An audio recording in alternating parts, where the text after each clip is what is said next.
नमस्कार दोस्तों। तो कैसे हैं आप सब? आशा है कि आप सब अच्छे हैं। इससे पहले आप लोगों ने देखा कि विराट युद्ध को अर्जुन अकेले ही जीत चुके थे और राजकुमार उत्तर उसका पूरा साक्षी था। पांडव अपना अज्ञातवास काट रहे थे, ये सिर्फ उत्तर राजकुमार उत्तर को पता था, लेकिन महाराज और महारानी किसी को पता नहीं था।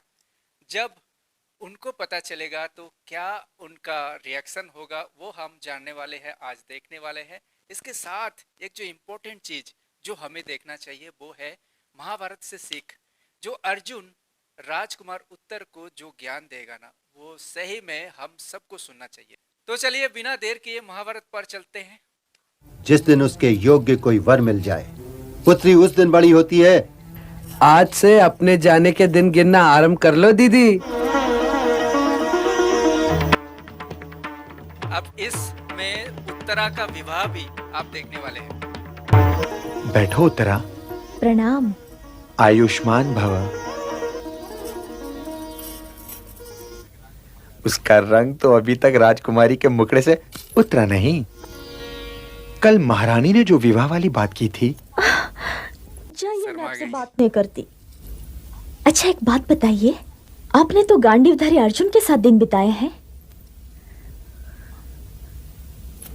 हाँ। भारतवर्ष के सभी महारथियों को निकट से देखा होगा। देखा तो है। तो ये बताइए, तो मेरी वरमाला के योग्य कौन है? यदि मेरा स्वयंवर हो। भारतवर्ष तो योद्धाओं का देश है राजकुमारी। जो भा जाए कि तुम्हारी वरमाला के योग्य किसका कंठ है, ये ना पूछो कि तुम्हारी वरमाला किस कंठ के योग्य है, ये पूछो। चलिए यही सही। जिसे मेरी शिष्या अपनी वरमाला से सम्मानित करे, उनमें से तो कोई ऐसा नहीं जिन्हें युवराज ने रणभूमि में पराजित किया है। तो फिर बचा कौन जो तुम्हारी वरमाला को सम्मानित कर सके? अर्जुन। मेरे विचार में तो केवल एक कंठ ऐसा है। और वो कौन है? या जो तुम्हारी वरमाला के योग्य है, श्री कृष्ण का भांजा, महाराज पांडु का पौत्र, सुभद्रा पुत्र अभिमन्यु। सुभद्रा पुत्र को देखा होगा आपने? किंतु तब वो बहुत छोटे थे। देखा तो 12 अवश्य साल है वनवास राजकुमारी। और 1 साल सुभद्रा पुत्र को अज्ञातवास। देखे हुए। तेरा बताया द्यूत यानी कि जुआ कितने खतरनाक होते हैं। लेकिन महाभारत में इतना कुछ होने के बाद भी लोग सीखते नहीं हैं। महाभारत हमारे लिए एक सीख है कि ताकि हम अच्छे मार्ग पर चले और द्यूत यानी कि जुआ ना खेले। जुआ से क्या होता है, पांडवों से बढ़कर और कौन जान सकता है। अपनी इस यात्रा से हम जन समुदाय के लिए तो ये सौदा महंगा नहीं है। इसलिए यदि ध्यान से देखो था उत्तर, हे महायोद्धा, उनकी आलोचना ना करो। उनकी आलोचना के लिए तो ऋषियों महर्षियों के मुंह छोटे पड़ जाते हैं, और छोटे मुंह को बड़ी बात शोभा नहीं देती। मैं क्षमा चाहता हूं। अकेला कि यदि मैं समूची कुरु सेना को पराजित कर सका, तनिक ध्यान दो कुमार, तो कौन सी सेना हमारे सामने टिक सकती थी? तो यदि हम पांचों भाई धनुष उठा लेते। हमने अपनी हार को स्वीकार किया, यह जानते हुए भी कि गंधार नरेश ने हमारे साथ कपट किया है, क्योंकि नारायण के अतिरिक्त कोई भी ऐसा नहीं जिसे कभी ना कभी पराजय का सामना ना करना पड़े। तो हमने पराजय का स्वाद चखा। देखिए, हम सबको समय को सम्मान करना चाहिए, क्योंकि समय ही ऐसा होता है कि आदमी को बहुत कुछ झेलना होता है, जैसे पांडवों को झेलना हुआ। और जो होते हैं वो कभी कभी अच्छे के लिए भी होते हैं। और देखिए, इनके साथ जो हुआ वो हमारे लिए तो सीख ही हुआ है। हम इससे सीखे कि दूत यानी कि जुआ कितने खतरनाक होते हैं।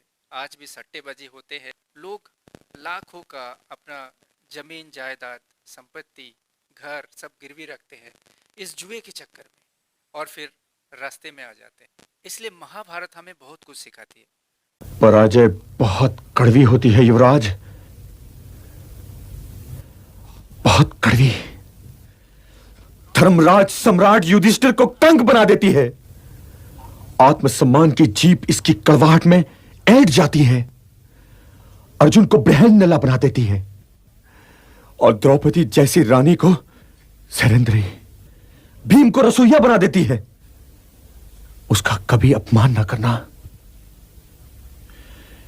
इसलिए तुमसे जो हार जाए ना कुमार, क्योंकि युद्ध में हारने वाला भी आदरणीय होता है। यहाँ बड़ा अपमान हुआ है। देखिए, जो बात मैंने कह रहा था कि जुए में लोग सारे संपत्ति लगा देते हैं और उसके बाद क्या होगा? संपत्ति अगर नहीं रहेगी, अपने पास कुछ नहीं रहेगी, तो कुछ भी काम करना पड़ेगा और दर दर ठोकर खाने पड़ेंगे। जो पांडवों के साथ हुआ वही तो सीख है। इसलिए हमारा और आपका ये चैनल जो है लोगों को सीख देने की काम कर रहे हैं। इसलिए आप इसे लोगों के साथ शेयर जरूर कीजिएगा कि जुआ कितने खतरनाक होते हैं। कि आप सबका, जभी तो कह रहा हूं द्रोण शिष्य, धर्मराज महात्मा युधिष्ठिर को घुड़का भी दिया होगा। कंग समझकर पिताश्री ने महारानी द्रौपदी का अपमान भी किया होगा। राज्य को क्षमा कर दीजिए। आप इस राज परिवार रानी द्रौपदी का अपमान भी किया होगा। सरेंद्री समझकर माताश्री ने उन्हें अपनी वासना की दलदल में घसीटने का प्रयत्न तो कर ही डाला था। उन्हें दासी समझकर मेरे मामा कीचक ने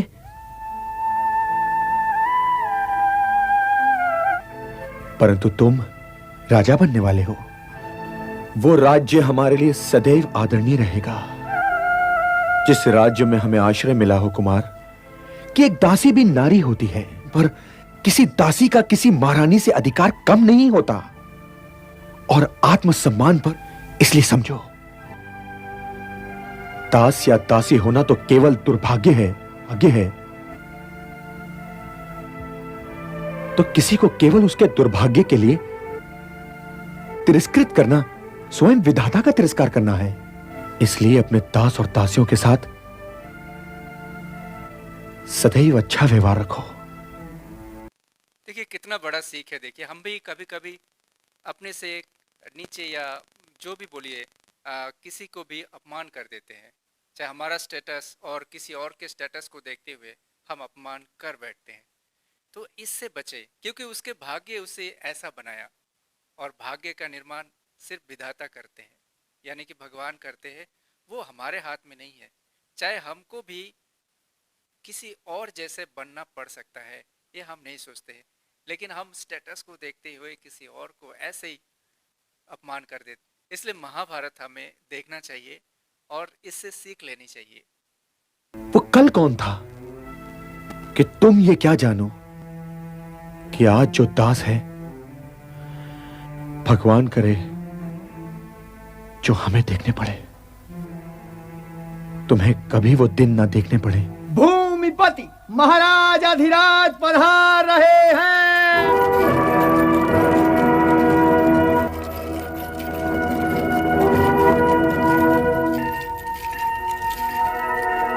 कंग, ये क्षत्रियों के वस्त्र पहनकर ध्वजज्वारी का ये साहस जो अतिथि राजा राजाओं को के अभी लिए भी पता नियत नहीं है, है ना। वो स्थान ग्रहण किए हुए हैं। पिताश्री, इस राज्यसभा का मान बढ़ गया है। युवराज, इनके स्थान ग्रहण करने से युवराज ठीक कह रहे हैं महाराज। आपने जिस व्यक्ति को यह स्थान ग्रहण करने से रोका है, अभी सारे पांडव अपना वेश बदल चुके हैं और पांडव रूप में आ गए। क्योंकि पहले युधिष्ठिर कंक बना हुआ था, महाराज का साथी, खेलने वाला साथी, उसे दास कहा जा सकता है। और अर्जुन तो बिहरनला था और बल्लभ यानी कि भीम रसोइया बल्लभ बन गया था। और घुड़सवार और जो है गौशाला संभाल लिए थे नकुल और सहदेव। लेकिन आज जो है सब अपने अपने वेश में आ गए हैं, क्योंकि अज्ञातवास खत्म हो चुका था। विराट युद्ध के बाद अपना इंद्रप्रस्थ लौटना है। लेकिन आगे क्या होता है वो तो आपने हमारे चैनल पे है, उसको देख सकते हैं। तो स्वयं इंद्र इनका आभार प्रकट करें कि यदि इंद्र के सिंहासन पर विराजमान हो जाएं, ये तो वो महात्मा हैं, उनके सिंहासन का मान बढ़ाया है कि इन्होंने उनके सिंहासन पर विराजमान होकर इस राज्यसभा के लिए गौरव की बात है। इनका इस राज्यसभा में होना, क्योंकि ये सम्राट युधिष्ठिर है महाराज, ज्येष्ठ कुंती पुत्र सम्राट युधिष्ठिर। सम्राट युधिष्ठिर। सम्राट युधिष्ठिर? देखिए, सम्राट सम्राट युधिष्ठिर यानी कि युधिष्ठिर? बहुत बड़े आदमी। लोगों में हलचल हो गया। ये सम्राट युधिष्ठिर है। अभी भी राजा सम्राट को युधिष्ठिर समझ में नहीं आ रहा। और तुम स्वयं द्रोण शिष्य अर्जुन हो। सर्वश्रेष्ठ गदाधारी भीम है कि ये रसोइया बल्लभ। तो अब तुम ये कहोगे? निस्संदेह महाराज, नकुल और सहदेव हैं और ये मेरे अनुज।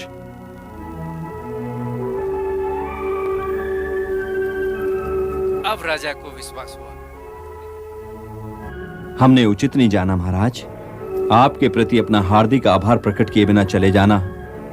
आपने हम पर जो उपकार किया है सदैव याद रखेंगे उसे हम पांचों कुंती पुत्र, क्योंकि हमने आपकी कृपा की छत्र छाया में बिताया है। हमने अपना अज्ञातवास। भारतवर्ष का इतिहास सदैव आपका नाम आदर सहित लेगा। अपनी राज्यसभा में इनका स्वागत कीजिए यही पिताश्री। होता है पांडवों की विनम्रता। इतने सारे अपमानों के बाद भी एक शब्द भी नहीं कहा, किसी ने एक शब्द भी नहीं कहा। कितना विनम्रता के साथ में जो है महाराज से हाथ जोड़े हुए थैंक्स बोल रहे हैं, उनको आभार प्रकट कर रहे हैं। पिताश्री, इन आदरणीय पांडवों के आतिथेय रहे कि आप साल भर। तो महारानी द्रौपदी कहाँ है? यदि ये पांडव हैं, आपने उन्हें साल भर देखा है पिताश्री? अभी भी थोड़ा माताश्री के प्रसादिका के रूप में। हे सम्राट युधिष्ठिर, अब लगा। हे राजर्षि, हे धर्मराज, हे ज्येष्ठ कुंती पुत्र, मैंने हर दिन आपका अपमान किया है। अनजाने में आपको कंक मानकर आपके महारथी भ्राताओं का अपमान किया है। महारानी द्रौपदी को सहरेंद्री जानकर अपमान किया है। मुझे क्षमा कीजिए महाराज, मुझे क्षमा कीजिए। आप दया और क्योंकि उस समय मत्स्य देश एक छोटा राज्य है और इंद्रप्रस्थ बहुत ही बड़ा। राज से यज्ञ करने के बाद जो है उसके बाद ही तो दुर्योधन को लगा कि ये बहुत बड़ा राज्य बन चुका है, इसको हराना चाहिए, इसका सारे चीज मुझे छीन लेना चाहिए। इसलिए मत्स्य देश का राजा को लगा हमने किसको जो है इतना अपमान किया कंक मानकर, और इनके भाइयों को अपमान किया। इसलिए हाथ जोड़कर बोल रहे हैं कि आप यहाँ पर नहीं, मेरे सिंहासन पर विराजिए। धर्म के प्रतिबिंब हैं, बल्कि आप यहां नहीं, उस राज सिंहासन पर विराजिए, उस राज सिंहासन पर विराजिए। क्योंकि इस राजसभा में केवल जिस पर आप विराजमान हो सकते हैं वही एक ऐसा स्थान है। मेरा विनम्र निवेदन स्वीकार कीजिए सम्राट युधिष्ठिर। स्वयं उसके सिंहासन पर बैठ जाए। जो अपने आतिथ्य की राजसभा में वो क्षत्रिय नहीं हो सकता। हे राजन, अपना स्थान ग्रहण कीजिए महाराज, वो आपका स्थान है। कुछ न कुछ तो आपको स्वीकार करना ही पड़ेगा सम्राट। द्रोण शिष्य ने मेरे पुत्र को जीवन दान दिया है सम्राट। हम पांचों भाई आपका स्नेह तो स्वीकार कर ही चुके हैं राजन। अपनी पुत्री उनकी भेंट करने का सौभाग्य प्राप्त करना चाहता हूं। इसलिए मैं अपने स्नेह पर अपने हस्ताक्षर के रूप में उसमें मैंने सदैव अपनी पुत्री का रूप देखा है। उत्तरा, उत्तरा मेरी शिष्या है महाराज, उत्तरा मेरी शिष्या है महाराज, परंतु मैं आपका पुरस्कार अस्वीकार। देखिए, पहले जमाने में कितना बढ़िया सिस्टम हुआ करता था, अरेंज मैरिज। पर उस समय एक बहुत बढ़िया सिस्टम था स्वयंवर। कितना मॉडर्न प्रथा है। देखिए, लड़कियां अपना वर स्वयं चुनती है। पुरस्कार अस्वीकार भी तो नहीं कर सकता। तो मैं उन्हें अपनी पुत्र वधू के रूप में स्वीकार करता हूं। यदि राजकुमारी को कोई आपत्ति ना हो, मेरा पुत्र श्री कृष्ण का चहिता है, तो मेरा पुत्र अभिमन्यु अपनी तेज द्वारा दूर से पहचाना जा सकता है उन सारे महारथियों में। और हे राजन, यदि संसार के सारे महारथी एकत्रित हो जाएं, ये तो आपने देखे ही होंगे महाभारत में। मैं आगे भी दिखाऊंगा कि अभिमन्यु का पराक्रम कितना था। क्या भैया ने आपसे नहीं कहा? ये सारे कक्ष में तुमने आभूषण क्यों फैला रखे हैं सुभद्रा? प्रणाम भ्राताश्री।